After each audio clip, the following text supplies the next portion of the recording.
У Мінскім гарадскім судзе прайшло чарговае паседжанне ў справе журналіста Ігора Ільяша. Пракурор запатрабаваў для яго 4 гады пазбаўлення волі і штраф памерам 4200 рублёў.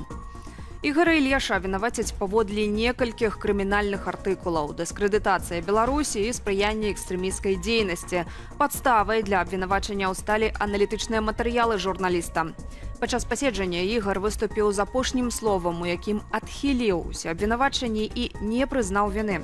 Вынясенне прысуду запланаванае на 16 верасня. Да таго ж стала вядома пра затрыманне журналіста Кірыла Пазняка. Яго лічаць датычным да YouTube-каналу платформа 375, які раней КДБ Беларусі дадаў да спісу гэтак званых экстрэмісцкіх фармаванняў.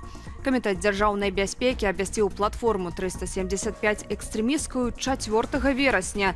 За 2 дні да гэтага 2 верасня суд партызанскага раёну Менску ўжо прызнаў матэрыялы каналу экстрэмісцкімі. Экстрэмісцкі ж спіс канала яго аккаунты ў сацыяльных сетках залучылі толькі 11 верасня.